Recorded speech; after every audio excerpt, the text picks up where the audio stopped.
അങ്ങേക്കാൾ വേറെ ഒന്നിനെയും സ്നേഹിക്കില്ല ഞാൻ യേശുവേ. അങ്ങേക്കാൾ വേറെ ഒന്നിനെയും സ്നേഹിക്കില്ല ഞാൻ യേശുവേ.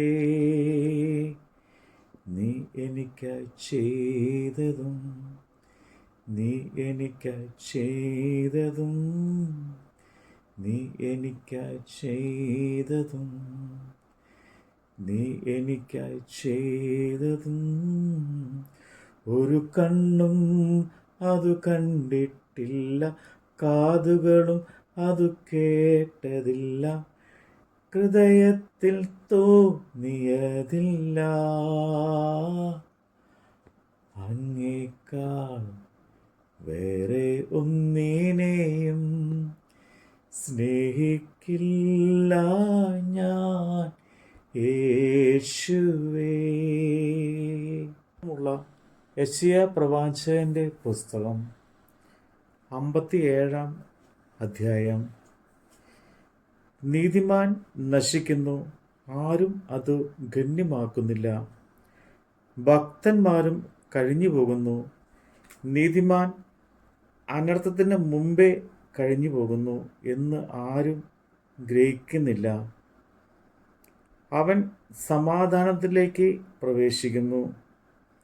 നേരായി നടക്കുന്നവരൊക്കെയും താന്താൻ്റെ കിടക്കയിൽ വിശ്രാമം പ്രാപിക്കുന്നു. ക്ഷുദ്രകാരത്തിയുടെ മക്കളെ, വ്യഭിചാരിയുടെയും വേശ്യയുടെയും സന്തതിയെ, ഇങ്ങോട്ട് അടുത്തു വരുവിൻ. നിങ്ങൾ ആരെയാകുന്നു കളിയാക്കുന്നത്? ആരുടെ നേരെയാകുന്നു നിങ്ങൾ വായ് പിളർന്ന് നാക്ക് നീട്ടുന്നത്? നിങ്ങൾ അതിക്രമക്കാരും വ്യാജ സന്തതിയും അല്ലയോ? നിങ്ങൾ കരുവേലനും കരികത്തും ഓരോ പച്ചമരത്തിൻ കീഴിലും ജ്വലിച്ച് പാറപ്പിറപ്പുകൾക്ക് താഴെ തോട്ടുവക്കത്ത് വെച്ച് കുഞ്ഞുങ്ങളെ അറക്കുന്നുവല്ലോ. തോട്ടത്തിലെ മിനുസമുള്ള കല്ല് നിന്റെ പങ്ക്, അതുതന്നെ നിന്റെ ഓഹരി. അതിനല്ലോ നീ പാനീയ ബലി പകർന്ന് ഭോജന ബലി അർപ്പിച്ചിരിക്കുന്നത്. ഈ വക കണ്ടിട്ട് ഞാൻ ക്ഷമിച്ചിരിക്കുമോ?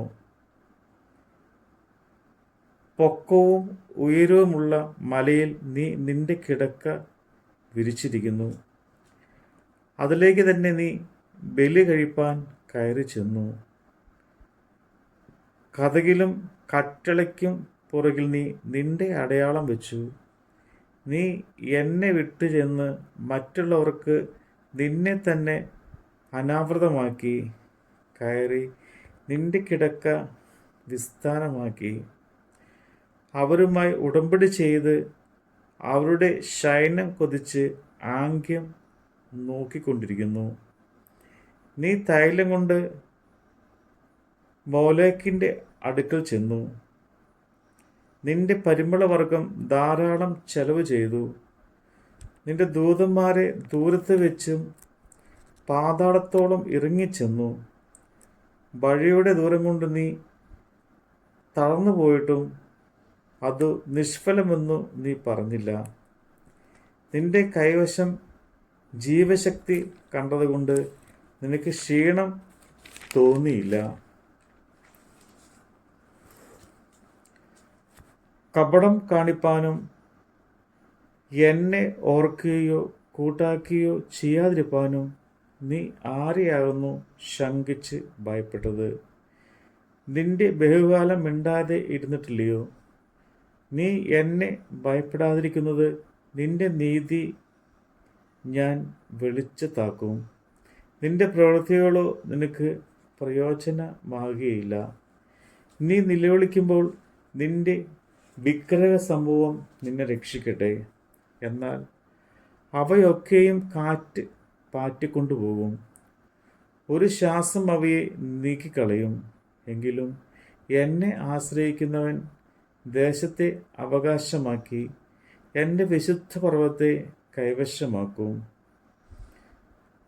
നികത്തുവിൻ, നികത്തുവിൻ, വഴി ഒരുക്കുവിൻ, എൻ്റെ ജനത്തിൻ്റെ വഴിയിൽ നിന്ന് ഇടർച്ച നീക്കളയുവിൻ എന്ന് അവൻ അരുളി ചെയ്യുന്നു. ഉന്നതനും ഉയർന്നിരിക്കുന്നവനും ശാശ്വതവാസിയും പരിശുദ്ധൻ എന്ന നാമമുള്ളവനുമായവൻ ഇപ്രകാരം അരുളി ചെയ്യുന്നു: ഞാൻ ഉന്നതനും പരിശുദ്ധനുമായി വസിക്കുന്നു. താഴ്മയുള്ളവരുടെ മനസ്സിലും മനസ്താപമുള്ളവരുടെ ഹൃദയത്തിലും ചൈതന്യം വരുത്തുവാൻ മനസ്താപവും മനോവിനയമുള്ളവരോടുകൂടെയും വസിക്കുന്നു. ഞാൻ എന്നേക്കും വാദിക്കുകയില്ല, എല്ലായ്പ്പോഴും കോപിക്കുകയുമില്ല. അല്ലെങ്കിൽ അവരുടെ ആത്മാവും ഞാൻ സൃഷ്ടിച്ചിട്ടുമുള്ള ദേഹികളും എൻ്റെ മുമ്പിൽ നിന്ന് ക്ഷയിച്ചു പോകുമല്ലോ. അവരുടെ അത്യാഗ്രഹത്തിൻ്റെ അകൃത്യ നിമിത്തം ഞാൻ കോപിച്ച് അവരെ അടിച്ചു. ഞാൻ കോപിച്ച് മുഖം മറച്ചു. എന്നാറെ അവർ തിരിഞ്ഞ് തങ്ങൾക്ക് തോന്നിയ വഴിയിൽ നടന്നു. ഞാൻ അവരുടെ വഴികളെ കണ്ടിരിക്കുന്നു. ഞാൻ അവരെ സൗഖ്യമാക്കും. ഞാൻ അവരെ നടത്തി അവർക്ക് അവരുടെ ദുഃഖിതന്മാർക്ക് തന്നെ വീണ്ടും ആശ്വാസം വരുത്തും. ഞാൻ അധരങ്ങളുടെ ഫലം സൃഷ്ടിക്കും. ദൂരസ്ഥനും സമീപസ്ഥനും സമാധാനമെന്നും ഞാൻ അവരെ സൗഖ്യമാക്കുമെന്നും യഹോവ അരുളി ചെയ്യുന്നു. ദുഷ്ടന്മാരോ കലങ്ങി മറിയുന്ന കടൽ പോലെയാകുന്നു. അതിന് അടങ്ങിയിരിപ്പാൻ കഴിയുകയില്ല. അതിലെ വെള്ളം ചേറും ചെളിയും മേലോട്ട് തള്ളുന്നു. ദുഷ്ടന്മാർക്ക് സമാധാനമില്ല എന്ന് എൻ്റെ ദൈവം അരുളി ചെയ്യുന്നു. നമ്മുടെ കർത്താവിൻ്റെ വചനമാണ് നമ്മൾ കേട്ടത്. ആദ്യനും അന്ത്യനുമായോനെ, ജീവൻ ഉറവിടമായോനെ, ഞാനോ നിത്യം ജീവിപ്പ സ്വയയാഗമായോനെ. ആദ്യനും അന്ത്യനുമായോനെ, ജീവൻ ഉറവിടമായോനെ, ഞാനോ നിത്യം ജീവിപ്പ സ്വയയാഗമായോനെ. അങ്ങേക്കാൾ വേറെ ഒന്നിനെയും സ്നേഹിക്കില്ല ഞാൻ യേശുവേ. നീ എനിക്കായി ചെയ്തതും നീ എനിക്കായി ചെയ്തതും നീ എനിക്കായി ചെയ്തതും നീ എനിക്കായി ചെയ്തതും ഒരു കണ്ണും അത് കണ്ടിട്ടില്ല, കാതുകളും അത് കേട്ടതില്ല, ഹൃദയത്തിൽ തോന്നിയതില്ല. അങ്ങേക്കാൾ വേറെയൊന്നിനെയും